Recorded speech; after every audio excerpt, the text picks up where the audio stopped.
अस्सलामुअलैकुम नाजरीन, welcome to आवाज़ हकीकत। आज हम बात करने जा रहे हैं पाकिस्तान के दिफाई आफाक पर एक बहुत इंपॉर्टेंट डेवलपमेंट की, जहां अप्रैल का महीना अस्करी कामयाबियों के हवाले से एक टर्निंग पॉइंट बन चुका है।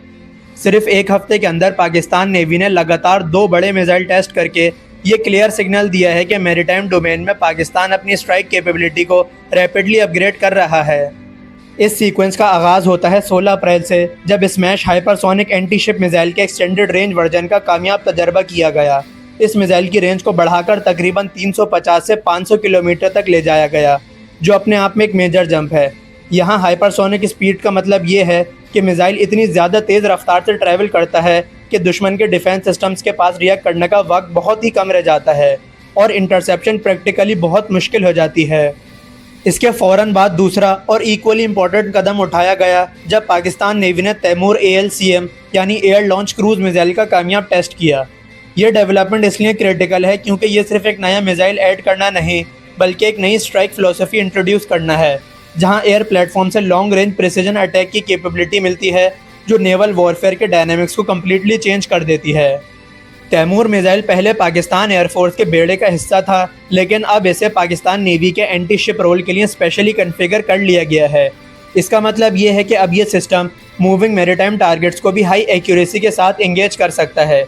ये स्टेप जॉइंट ऑपरेशंस को स्ट्रॉन्ग बनाता है, जहां एयर और नेवल एसेट्स मिलकर एक इंटीग्रेटेड स्ट्राइक नेटवर्क क्रिएट करते हैं, जो मॉडर्न वॉरफेयर का कोर कॉन्सेप्ट है।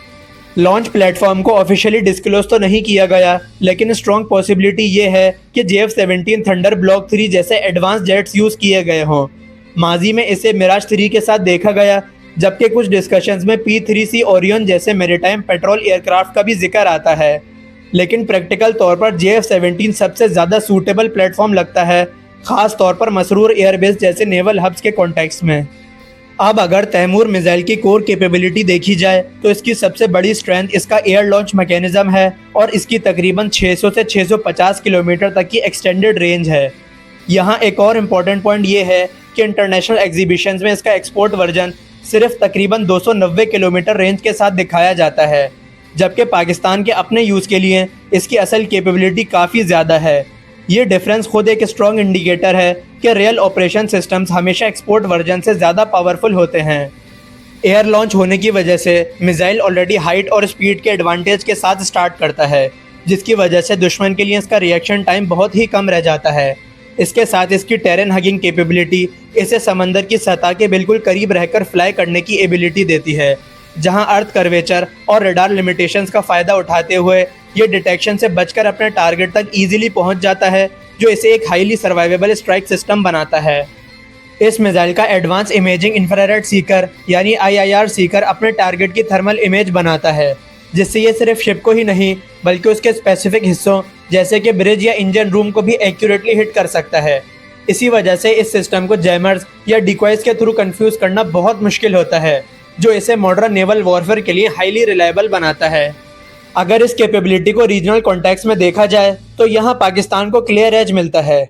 इंडिया के पास मौजूद स्कैल्प मिसाइल या स्टॉर्म शैडो जैसे सिस्टम्स की रेंज तकरीबन 250 से 290 किलोमीटर तक लिमिटेड है, जबकि तैमूर तकरीबन 600 किलोमीटर या उससे भी ज़्यादा दूर तक के टारगेट्स को एंगेज कर सकता है।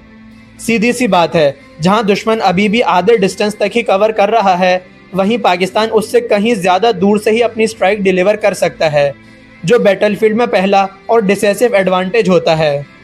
इसके साथ एंटी शिप रोल के लिए इस मिसाइल के सीकर में स्पेशली मॉडिफिकेशंस की गई हैं, ताकि मूविंग टारगेट्स को पिन पॉइंट एक्यूरेसी के साथ हिट किया जा सके, चाहे बात हो एनिमी फ्लीट्स की, फ्रिगेट्स की या डिस्ट्रॉयर्स की। यह मिसाइल उन्हें काफ़ी दूर से ही पिन पॉइंट एक्यूरेसी के साथ न्यूट्रलाइज करने की कैपेबिलिटी रखता है। अगरचे एडवांस सीकर्स की वजह से कॉस्ट बढ़ जाती है, लेकिन जब बात हो लार्ज नेवल एसेट्स को डिस्ट्रॉय करने की तो ये एक हाईली इफेक्टिव और कंपैरेटिवली कॉस्ट एफिशिएंट सॉल्यूशन बन जाता है। नाजरीन, एक ही हफ्ते में 2 एडवांस मिसाइल टेस्ट ये दिखाते हैं कि पाकिस्तान नेवी सिर्फ अपने डिफेंस को ही नहीं बल्कि ऑफेंसिव डेटरेंस को भी स्ट्रॉन्ग बना रही है। तैमूर जैसे स्टेल्थ, लॉन्ग रेंज और प्रिसीजन सिस्टम्स के साथ अब ये बात क्लियर है कि पाकिस्तान अपनी समंदरी हुदूद के तहफ़्फ़ुज़ के लिए फुली तैयार है और किसी भी चैलेंज का मुंह तोड़ जवाब देने की पूरी सलाहियत रखती है। नाजरीन, आपके ख्याल में क्या फ्यूचर नेवल वॉरफेयर में एडवांस मिसाइल ज़्यादा इंपॉर्टेंट होंगे या फिर बड़े बड़े एयरक्राफ्ट कैरियर्स? अपना जवाब कमेंट्स में ज़रूर शेयर करें और अगर वीडियो पसंद आई हो तो वीडियो को लाइक और शेयर लाजमी करें। साथ ही साथ चैनल को सब्सक्राइब करना ना भूलें। आपसे मुलाकात होगी नेक्स्ट वीडियो में, तब तक के लिए अल्लाह हाफिज़। पाकिस्तान जिंदाबाद।